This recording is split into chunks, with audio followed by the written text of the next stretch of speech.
inventó Alemania. Eran botines de guerra. Vean los museos de Inglaterra. Es lo mejor del mundo. Y América, que yo empiezo a viajar y yo iba a ver dónde está el arte mexicano. Estábamos en sectores de etnias, el Museo de Loma, el arte popular, el gran arte nosotros no califica en la Europa, en el eurocentrismo. Pero un día, regresando de Europa, llego a Nueva York y yo ya había leído que en Nueva York había coleccionado obras mexicanas muy importantes. Las obras eran de Rufino Tamayo, de Orozco, de Diego Rivera y de Siqueiros. Yo tenía el libro donde tenía las imágenes de que estas obras estaban en el MoMA de Nueva York. Cuando voy a buscarlas, no las encuentro. Entonces voy a información y digo, señorita, ¿dónde están los mexicanos en la colección? Y me dijo, perdone, aquí no tenemos ni una obra mexicana, no sabemos qué es. Yo, cheque, porque yo tengo los datos de que en la colección del MoMA está los mexicanos.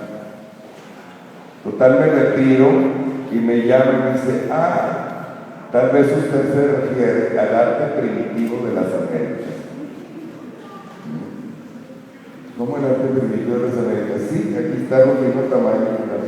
Está en el cuarto nivel del sótano, al lado de los baños. Ahí están los 4 cuartos.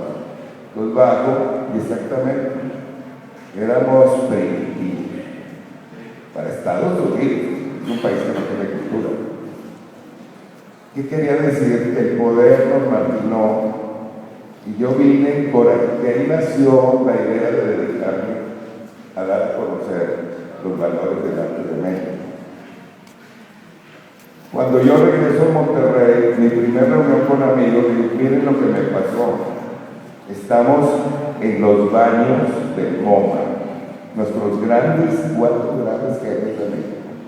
Somos changos, después del Río Bravo, somos nada. Y así nos quieren. No sea mexicano, primitivos. Y mis amigos me responden, ¿y quién es Tamayo? ¿Quién es Diego Rivera? ¿Y quién es Siqueiros? Y ya, ahí está la historia. ¿Ustedes creen que Alemania, o Francia, o Inglaterra, o Estados Unidos van a venir a reconocernos si nosotros no sabemos ni lo que somos? El problema no es de ellos, somos nosotros. Al ignorar nuestros valores, somos malos. Y si nos llegan a considerar, entramos a la cocina. Bueno, entonces de ahí nace mi espíritu y empiezo a especular, bueno, ¿qué hago por comenzar a hacer algo? Y me tomo con una ciudad muy ruda. Monterrey es una ciudad de trabajo dura. No tenemos agua, y no es un desierto, tenemos calores infernales, frío, no hay alimentos, o sea, y el que no se mueve, se muere. Es una ciudad de trabajo. Ahora, ¿dónde está la sensibilidad? No hay sensibilidad. Hoy los industriales la pusieron toda en los recursos primarios: alimento, casa, ropa, educación. O sea, no podíamos acelerar una culturización mientras había escasez de todo. Nosotros no le damos a eso. Yo ahora en la mañana, qué maravilla de edificios. Voy a Querétaro y hay museos, y conventos y todo. Al norte no nos llegó nada. Una catedral que parece una capilla. No hubo riqueza, no hubo estas rutas de la plata ni de las minerales. Quedamos allá comiendo mezquites. Y en Jalisco ya estaban comiendo mostazas europeas y la plata y el cristal. Pero el norte es progresista. Acuérdense de Pancho Villa. norte inició todos estos movimientos? Porque buscamos el progreso. México está dividido en 3 grandes zonas. El norte es riesgo, es avance, es deseo de progresar.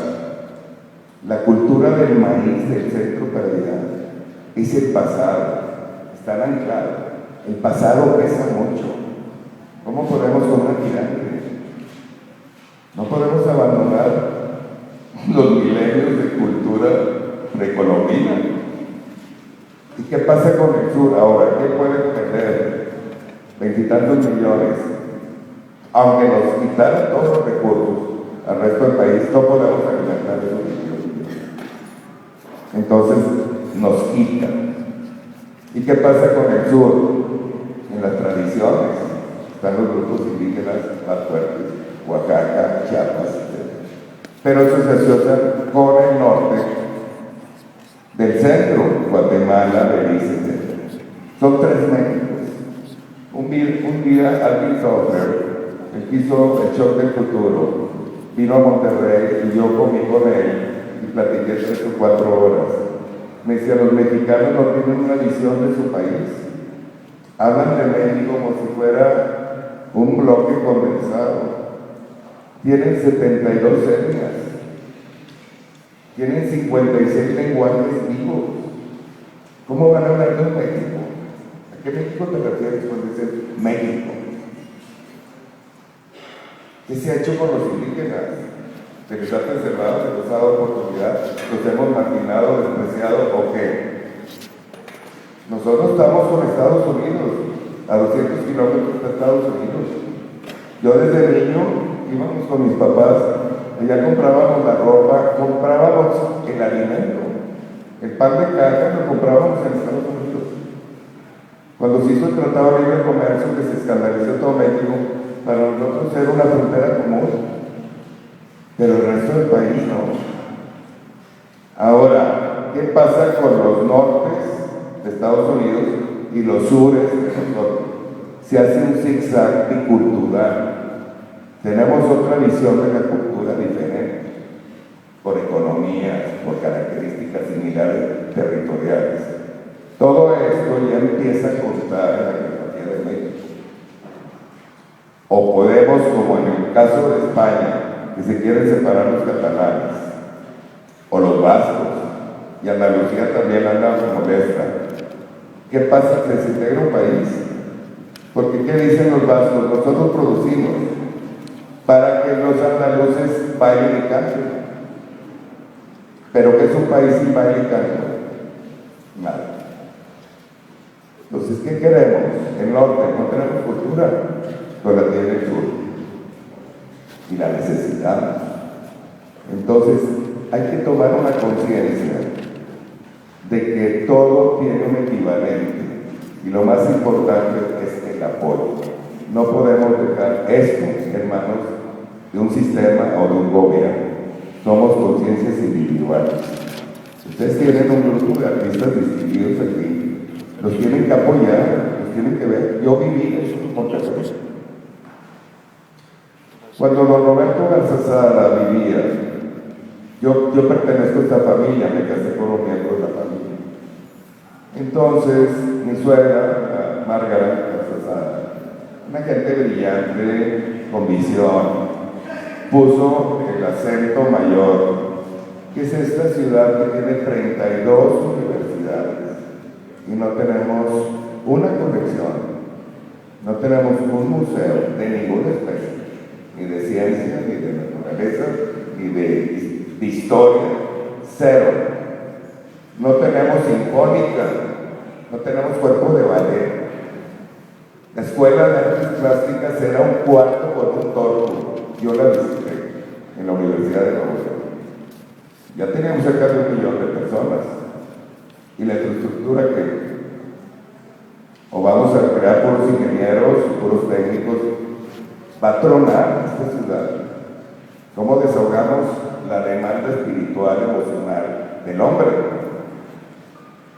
Entonces, ahí entró el primer placer. Don Roberto crea un espacio que se llamó el Planetario Alfa, como un experimento amplio para ver las características del público, para después ya desarrollar durante 19 años los espacios necesarios de cultura, teatros, museos, colecciones, danza, música. Música que pueda tener una audición de 10, 15 mil gentes. Porque el desbalance era brutal. Tuvimos gentes asesores de Estados Unidos que nos decían, en este instante hay que inyectar en la ciudad 10,000 millones para equilibrar la demanda cultural. ¿De dónde lo sacaban?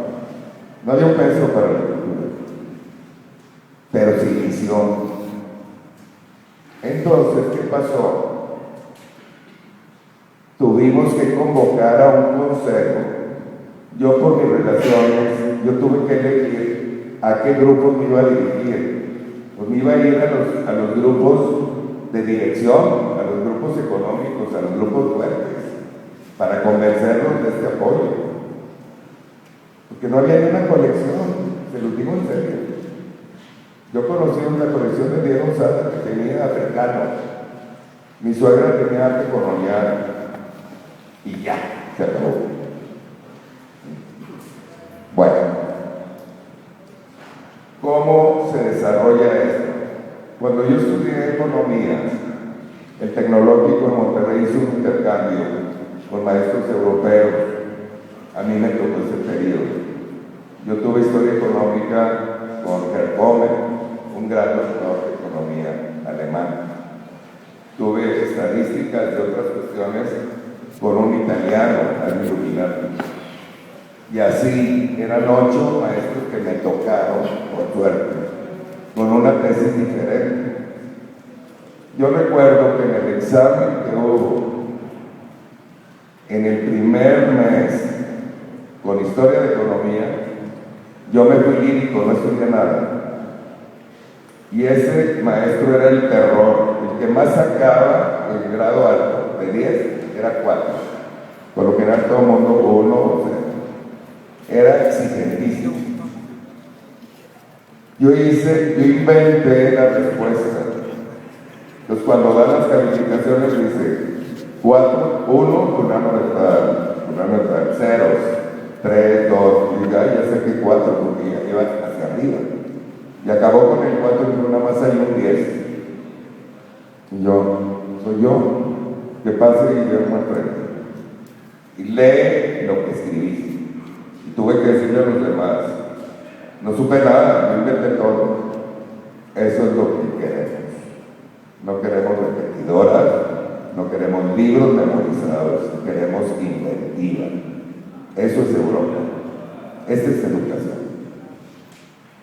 Me perdonó el examen y me dio una tarea de hacer un estudio equivalente de Monterrey como ciudad con otras ciudades del mundo.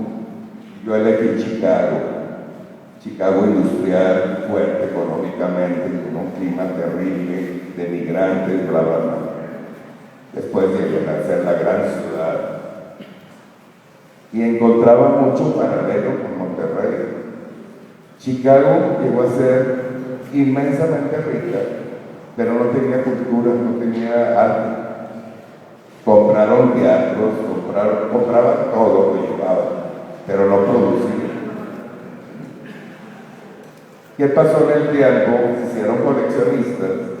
Ahí estaban los Ford, los Dodge, todas las grandes fortunas, ¿crees? Entonces dijeron, traían copias de yesos, copias griegas, pudiendo comprar Grecia, traían copias de esculturas griegas. Hasta que alguien dijo, oigan, compren originales, tienen el dinero para eso. Y empezaron a crecer las colecciones. Vayan a ver el Instituto de Chicago, es una cosa. Vayan a ver las colecciones que están en Chicago y es apabullante. Pero yo veía Monterrey idéntico, pero 30 años atrás. Nos van a tomar otros 30 años llegar. Pero hay que comenzar. Entonces yo les digo, se crearon comités, consejos informales, comerciantes, industriales, banqueros, gente académica de la Universidad del TEC a sondear, a hacer un brainstorm por dónde comenzamos. Ahora, el recurso era precario porque nadie, si tú no entiendes algo, ves la necesidad pero no sabes el nivel y tampoco aprecias. Si iba a una ópera, la gente iba porque era un evento social, pero no era porque la gente amaba la ópera. Venían grandes conciertos de solistas, ahí estuvo Rubens, ahí estuvieron todos. Estuvo el chelista mayor del mundo, Casals.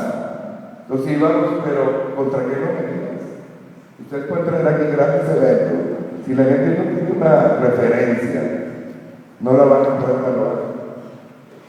Ahora, lo bueno se queda. Ustedes ven a los sectores populares, buena música, buenas expresiones, y la gente va a aprender. No es cierto que la gente de bajo nivel no tiene capacidad de apreciar, no conoce. Es como si tú nunca has comido carne. ¿Cómo vas a apreciar la carne si nunca la has probado? Así funciona el arte. Y el arte es poderosísimo, porque en este caso lo visual. A mí me decía la gente de Monterrey, Memo, es que no entiendo nada. Ni que quieres entender, está ahí. Yo no puedo traducir esa obra, porque si la traduzco lo hubiera escrito, sería un escritor. Lo que es el arte es lo que está ahí. Ahora, ¿cómo lo aprende? El arte no se entiende, se siente. Y cuando veo una obra de arte, toda la estructura cerebral se modifica. Nuestra capacidad de apreciación se amplía. Ya no volvemos a ser los mismos, porque el arte, si tú no captas nada, de perdido te va a interrogar, porque esa cochinada que está ahí dice que es una obra de arte. Ya te sembró la primera pregunta. Ahora, me disgusta, ¿por qué? Porque nos espejea.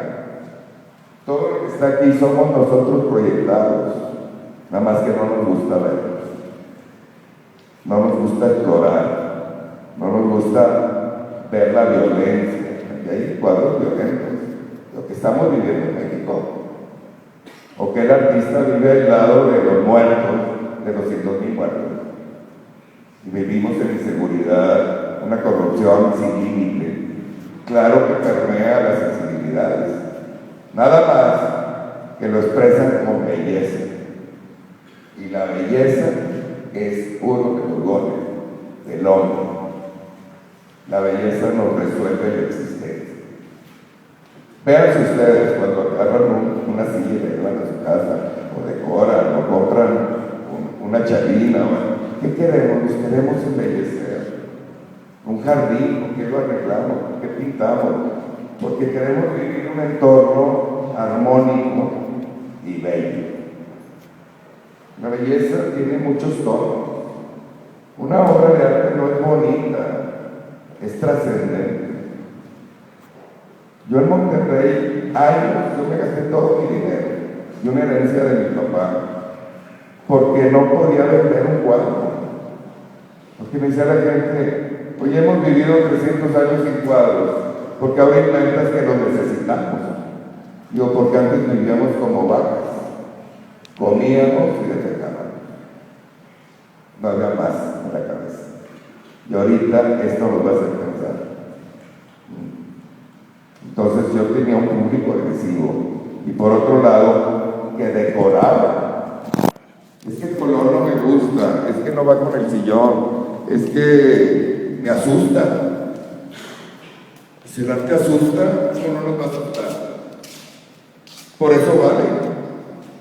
Ahora yo no voy a poner, no tienes un bodegón para el comedor, no. Si es una pieza maestra, pon tu recámara.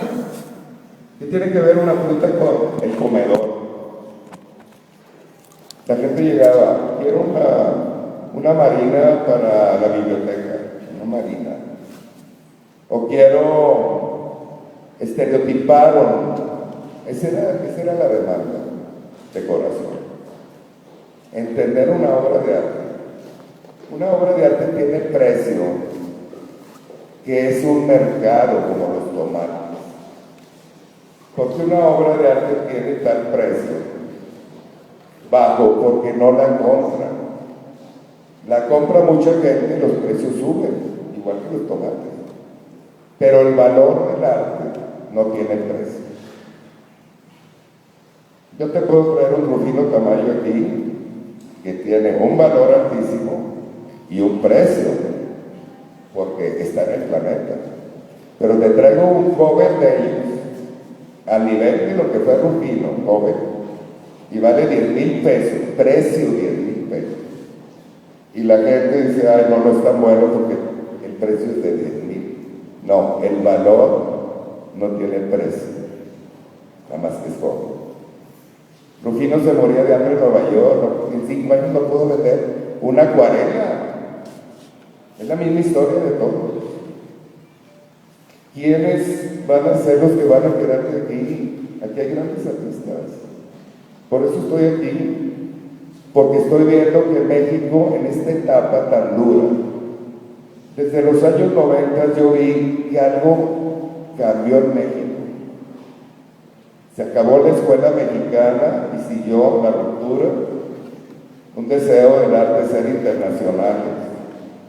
Rojos, Sakai, Felgueres, Miguel Carrillo, o sea, se cambió el tono de lo aparentemente tradicional por tendencias similares a las que el mundo tenía.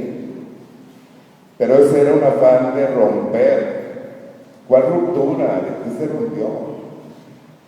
Pero en los 90 aparece una generación con interrogantes muy grandes. Estábamos en el Tratado de Libre Comercio. Entonces México se sintió amenazado. ¿Cómo vamos a competir con los monstruos, con Estados Unidos y Canadá? Nos van a comer vivos. Y el artista empieza otra vez a buscar en México valores. Por eso le llaman el neomexicanismo. Es una mentira. No fue un grupo, no se pusieron de acuerdo. Al sentir la amenaza, vamos a buscar nuestros valores. México no necesita estar copiando a Inglaterra, a Francia. Somos de las 4 culturas milenarias del planeta: China, India, Egipto y México. Tenemos más de 3,000 años. La gente, ay, se va a acabar México, se va a acabar México. Tenemos 3,000 años. Bueno, perdón el tono, pero a veces me emociono porque sufrí mucho, o sea, para encontrar las adecuaciones. Ahora, como yo venía de la banca, yo hablaba con los dueños de las empresas, con las gentes de nivel alto, y cuando decidí, porque yo fui a Europa, y en una visita a Bélgica, yo quería ver Brujas, quería ver el arte gótico. Y el autobús se paró en Gante. Nos dio 4 horas para desayunar y caminar en la plaza principal. Yo tomándome el café veía que entraba mucha gente a una iglesia que está en un costado. Y le digo al mesero que hay ahí, y me dice, está nada menos que la obra cumbre humana en pintura, que es el Cordero Místico de los hermanos Barnett. Yo no sabía que existían los hermanos Barnett. Y yo, ¿qué? Vaya, esto no existe en el planeta. Es hasta donde llegó la pintura. Amén. Entonces me levanto y voy, y está todo el mundo en un estado de asombro, porque la obra es asombrosa. Y yo entro y me topo con este político. Yo no sabía que se había hecho en 1380. Eran 2 hermanos que tardaron 27 años en hacer esta pintura, que le hicieron a 12 kilómetros del templo, y las luces del templo se reflejaban en las joyas de los personajes. Hicieron un cálculo de luz. Era una obra, la obra top de la humanidad. Ahí estaba el texto del Papa cuando la develó, decía, esto no es humano, es un tesoro del cielo que cayó en la tierra. Me compro el libro, empiezo a leer, pero me pasó algo. Cuando salgo, yo ya no veía diferente, veía todo diferente. Veía mucha luz, a la gente empecé a ver las caras. Yo antes estaba descuidado en mi mundo. ¿Qué me pasó? Esa obra me transformó mi manera de ver. Ahorita yo estoy en neurociencias, llevo 6 semestres estudiando el proyecto de Harvard. Ya se puede ver el estímulo cerebral, cómo funciona nuestro cerebro y cuáles son los estímulos mayores que el cerebro recibe y que regeneran los campos neuronales. Hasta los años 70, tú te metías drogas y todo, y te quedabas loco, porque ya no, las neuronas no se recuperan, sí se recuperan. ¿Y qué cree que lo recupera? La música activa 19 campos del cerebro y regenera las neuronas. Escuchar música, pero no ponerla de música de fondo, intentarte escuchar música. Contemplar una obra de arte, se activa el cerebro y se regenera y hace nuevos circuitos y se amplía el campo de entendimiento y de visualización. Ese es el valor del arte, la música, la danza, cualquier expresión. Después hay otros estímulos, la compasión, el ver las necesidades del otro, son estímulos muy fuertes, pero siempre es hacia afuera, no hacia adentro. Tú ves en la calle un pordiosero, no le des la limosna, piensa que tú podrías ser, esa es la compasión. Todo esto está ya escrito. Ahora seguimos con esta ceguera. ¿Qué nos ha dado este mundo? Una informática terrible. Estamos más solos que nunca. Yo estoy enlazado a 3.500 gentes. Conozco a 70 y veo a 3. ¿Cuánto vale más ver un rostro así que ver 1,000 en una pantalla virtual? Perdimos esto. Hay que recuperarlo, si es que todavía hay chance. ¿A qué horas meditas? ¿A qué horas contemplas? ¿A qué horas haces una reflexión? Hoy, perdón, cualquier cosa me pueden interrumpir o preguntar cualquier cosa porque voy a hacer otro punto. Bueno, no vengo a hablar de mí, vengo a hablar de mi experiencia con Monterrey y cómo fuimos creando un circuito y empezó a haber museos en Monterrey. Museos que se abrieron sin colección. Yo fui parte del Consejo del Museo de Monterrey, que fue casi una ocurrencia. La gente de cervecería tenía un magnífico edificio hecho por ingleses, de ladrillo rojo, una arquitectura hermosa, que estaba abandonado porque era la antigua fábrica de cerveza. Ahí estaban todavía los armatostes, las ollas de cocimiento, todo. Entonces nos convocan, invitan a 20 gentes para ver en cómo dato la cervecería nos daba este edificio para crear un museo. Entonces ahí fue la primera chispa. Fuimos a la reunión y el museo maravilloso, digo, el espacio. Estaba hablando Eugenio y un secretario, y si estás de acuerdo, firme. Que no, yo tengo varias preguntas. ¿Museo de qué? No tenemos nada. ¿Cómo vamos a crear un museo sin patrimonio? ¿O quién nos los va a prestar? Pues de préstamos. ¿Cuáles préstamos? ¿Cuál es la especialidad del museo? Arte popular, arte precolombino, moderno, contemporáneo. Oye, tiene que haber un gol, una intención. Pues fue vago. Las necesidades son tan grandes que aquí se pueden exponer muchos tipos de cosas. Así. 2. ¿Cuánto dinero nos van a dar para que esto funcione? Si me dices 5 millones, te digo, no vamos a limpiar ni la primera sala. Ahora 50 millones, me los gasto, 500 también. Pero digan cuánto. Pues lo que sea necesario. No se puede hacer un proyecto con lo que sea necesario. Ay, bueno, está muy negativo, hijo, y son las preguntas básicas. Número 3. ¿Quién lo va a dirigir? ¿Qué tipo de director yo me voy a traer a que maneje nada? O lo que se nos ocurra. Hay mucha gente muy preparada en museos, en Monterrey, no hay ni uno. O nos lo traemos de México con la versión de México. ¿Y quién nos va a pagar los préstamos y todo lo demás? No tenemos antecedentes. O sea, fue una cosa muy delicada y prendió el museo. Y fue exitosísimo, porque el museo no estaba en el centro ni en las zonas urbanas ricas de la ciudad, estaba en una zona popular, donde está la industria. Y las casas de los obreros y empleados estaban en la zona.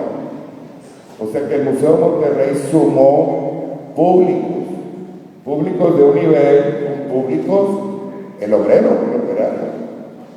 El museo estaba lleno. Duró 20 años. Y vinieron jades imperiales y vino una exposición de Picasso, vino Giacometti, trajeron una exposición de Giacometti, de Henry Moore, Marisquierdo, de Hermenegildo Bustos, o sea, la gente estaba, nunca habían visto nada. Cerámicas, piezas precolombinas. Pero llega una nueva administración y dice, se acabó el museo, porque ahora necesitamos ampliar nuestras oficinas. Y el dinero que dábamos para la cultura se lo vamos a dar al corredor de Carlos Fernández X, que nunca ganó. El dinero que daban para el museo se lo dieron a un corredor de coches. Fíjense lo que representa una conciencia social. Monterrey se levantó en armas, hubo manifestaciones. ¿Cómo nos iban a quitar algo que ya la ciudad la creía propia? Nada más que la base fue un comodato. Nunca tuvimos propiedad. Y el comodato se acaba. Y cambian los criterios. Y se desploma Monterrey. Era famoso el Museo de Monterrey. Nosotros estamos cerca de Texas, los museos tejanos, Museo de Austin, las colecciones nos mandaban colecciones maravillosas. ¿Y ahora qué hacemos? Pues un nuevo museo en el centro de la ciudad, un barco, Museo de Arte Contemporáneo, con mucha pretensión, gran museo, hizo Legorreta. Diego Sada fue el motor de esto, yo fui a muchas juntas, pero lo mismo, no teníamos convicciones, otra vez. Y 2, ¿por qué contemporáneo? Si Monterrey no conoce ni la colonia, nunca han visto un Van Gogh, nunca han visto un Cézanne, nunca han visto un Velázquez, porque vamos a tratar el arte de la última década por facilidad, porque es abundante y ya está. Y entonces el proyecto de darle cultura a la ciudad se queda en segundo plano. Viene otro evento, que es ustedes lo tienen aquí a pasto. Se cierra la fundidora, lo que queda el eje de la producción industrial, porque ya es obsoleta y quedan todos los campos de fundidora, quedan inmensos. Y los dona la Federación para un parque como un pulmón. Y los edificios antiguos fabriles, ahí se nos ocurrió hacer espacios culturales diversos, que es lo que está ahorita aquí. Un grupo, Ricardo Raquel, Lustarión, ellos iniciaron, tomaron la iniciativa de adaptar a los lugares para las funciones. Ustedes ven, van viendo y ven las naves por la época de la fundición, pero contemporáneas, con clima, con todo. esa es nuestra área, porque ese espacio necesita cerca de 40,000 gente a la semana. Toda la gente cuando tiene un patio, pues vamos a salir. No, oye, no salgas en tu patilla.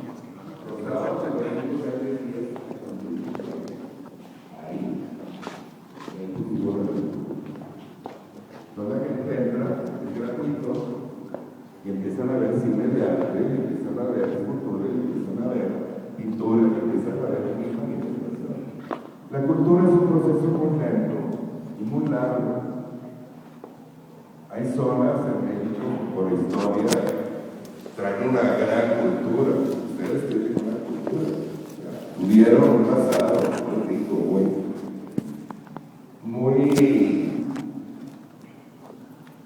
Sí, el término es, tienen vestigio del pasado. Nosotros éramos de cero al final. Muchos problemas con el DF. El DF nos cela mucho. El DF es monopolista. Tienes que ir picado a implorar que te asista. Nosotros batallamos mucho con las negociaciones. Reyes Tamés, un reconocido secretario de Educación, y con él nos ayudó mucho, porque nos ayudó. Acuérdense que educación no era, cultura no era secretaría, era una división de la Secretaría de Educación. Nosotros para negociar algo era una subdivisión de la Secretaría de Educación. En el primer mundo existe la Secretaría de Cultura y trabaja paralelo con las otras secretarías, con relaciones exteriores, con turismo. Turismo es el sector rico. La cultura debe estar sumada al turismo, porque el turismo no es la playa, el sol y el coco, es cultura. ¿Y qué vamos a hacer nosotros de Europa? A ver catedrales, a ver esto, a ver el vestigio. Hasta ahora se creó una Secretaría de Cultura. Tovario de Teresa, él creó Conaculta. Yo trabajé con él en la época de Carlos Salinas de Gortari. Se formó Conaculta. Es un hombre preparado, de una familia muy culta, con muchos atributos, pero después pasa lo que pasa y se dedicó a la vida diplomática. Fue nuestro embajador en Italia, etc. Y se queda ahí un gap de direcciones con la culta no tan claro. Ahora regresa y lo nombra toda la comunidad cultural. Nos emocionamos y bueno, viene otra vez un modelo a manejar esto.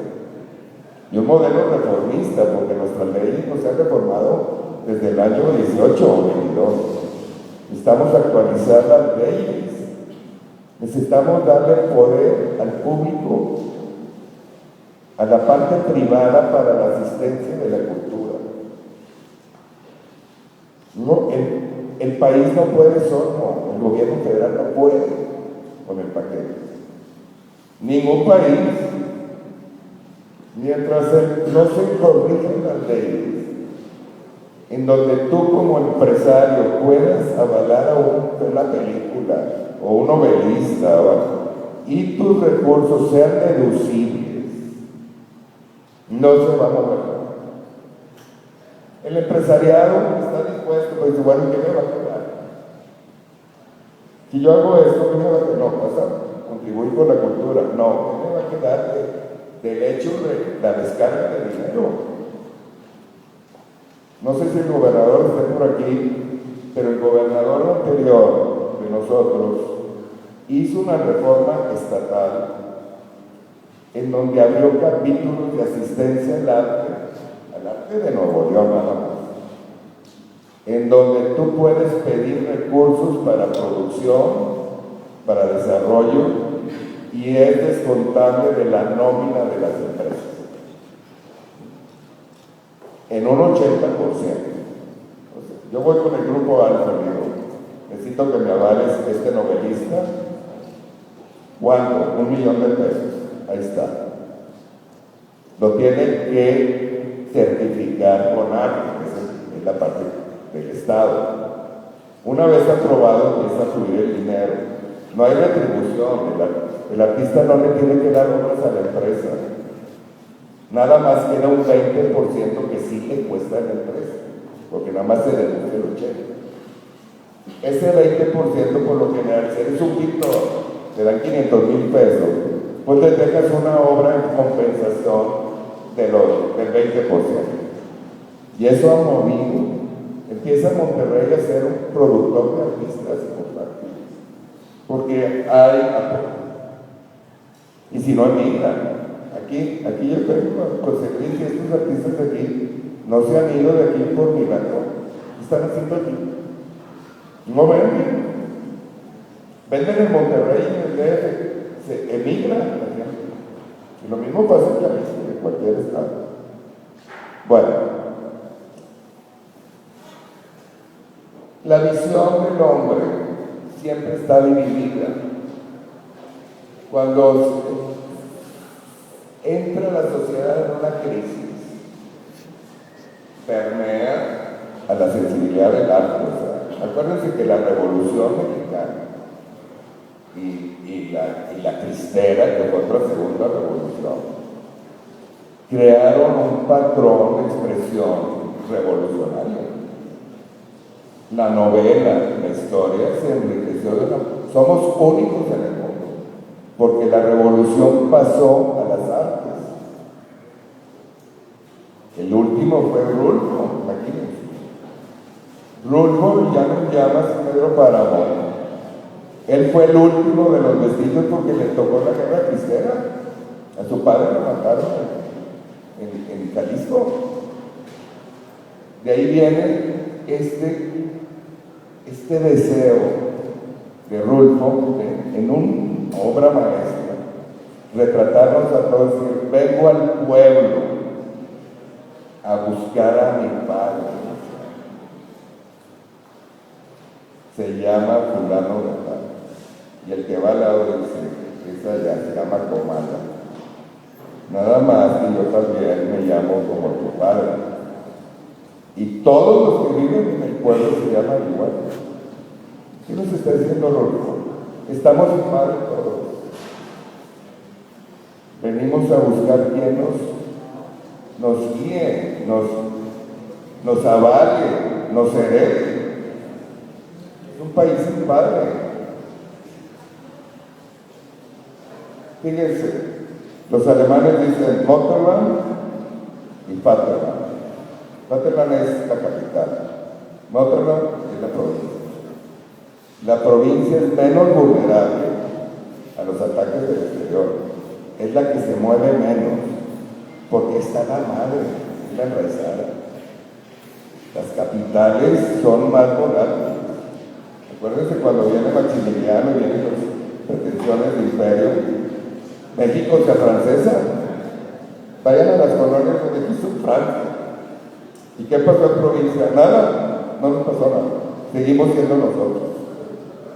Ese es el valor de este florecimiento del arte de la provincia. Es muy puro. Y hay que tener visión para no confrontarlo con el arte del DF, porque cada región tiene un acento particular. La regionalización. Y no me estoy yendo a la regionalización negando a la globalización. La región le aporta al mundo la singularidad. Globalización no quiere decir que todos seamos iguales, es que todos aportemos nuestra singularidad. Si nosotros hacemos leches quemadas, o cabrito, o carne seca, esa es nuestra aportación culinaria. Nadie más la hace. Pero ahora viene un chino y se le come, qué maravilla. Le estoy dando algo mío, regional, ni siquiera mexicano. Bueno, yo que se están creando nuevos circuitos. Yo por decir, voy a ir a México para que me tomen con una muestra como una más, no haya crítica, no haya promoción. o me voy aliados dentro de las comunidades provincianas. Yo he trabajado con Saltillo, he trabajado con Torreón, he trabajado con Chihuahua. ¿Por qué no hacemos estos circuitos? ¿Por qué esta obra no va en lugar de vamos al DF para que nos conozcan? No, ciertamente nos vomitan. Vamos a causar un impacto en lugares donde, igual que todo, desconocen que existe esto y nos hacemos fuertes. Pensando en los nortes, yo le hablaba ahora a uno de los pintores y digo, es que la queremos llevar a yo la puedo llevar a Monterrey, pero es que a lo mejor tendría que ir al DF. ¿Para qué? Es que de ahí nos brincamos a Oaxaca. Son centros que han tenido no el vicio, sino el beneficio de que están saturados. Vayan al DF. Ahí está Picasso con Rivera ahorita. ¿Y cuál provincia lo va a ver? ¿Por qué no nos mandan un cachito de Picasso y Rivera? ¿Quieres ir al DF? Para sacar una muestra del DF a provincia, vean la cartelera de México, sinfónicas, ballets, todo. Y acá todos haciendo lo que se puede, además con pretextos. Bueno, yo quisiera que pasara alguno de los pintores, no sé si va a hablar José Luis o Gonzalo. Miren, yo lo único que estoy a su disposición es cualquier materia por la que nosotros transitamos, luchamos, logramos, todavía estamos en corrección. Lo comuniquemos, es decir, yo ahorita me gustaría que industriales, comerciales, gente que me escuchara, porque se necesita. Miren, Zapopan es un municipio de Jalisco, hay un centro cultural de primer nivel. Yo fui a investigar ese lugar, ¿qué? Se abastece. No, las ferreterías dan tanto al mes. Los restaurantes que están ahí pagan una parte del catálogo. El otro piensa que los hotelitos dan hospedaje.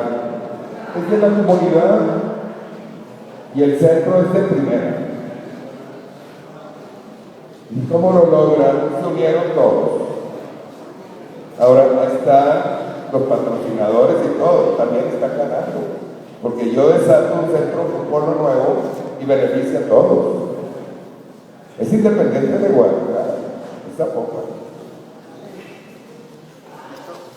Gonzalo fue mi aproche a Querétaro. Él tenía 22 años y por accidente lo conocí en un museo. Cuando fui a ver su obra, me conmovió porque no es posible que lo más singular que se está dando en todo México es nuestro cielo. Sin duda. Entonces platicamos y enlazamos Monterrey con Querétaro y ya tenemos 10 años, ¿verdad? Pues buenas noches, Gonzalo García, para servirle, artista queretano, pintor. En nombre de los 21 artistas que participamos en la muestra Distopía, Arte Actual Figurativo, les damos las gracias por asistir. Esperemos que la muestra les sea de su agrado. Estamos muy contentos, y hablo en nombre de los 21 artistas que estamos muy contentos de exponer en Durango. Es un espacio importante y sobre todo es un esfuerzo de José Luis Ramírez, que él es el artista que nos convoca y nos invita a participar en esta muestra importante de pintura joven. Hay que tomarlo en cuenta, esta muestra engloba artistas que están haciendo muchas cosas, no solo a nivel de estado, de cada uno de sus estados, es decir, del centro y norte del país, sino a nivel nacional. Entonces, pues los invitamos a disfrutar la muestra. Estamos muy contentos de estar aquí están los artistas, a mi izquierda, y los invitamos también a acercarse a los artistas, a platicar de la obra y sobre todo al recorrido que Guillermo Sepúlveda va a muy generosamente invitarnos a entender la lectura de la obra, y les les damos las gracias de estar aquí y los invitamos a disfrutar la muestra. Muchas gracias.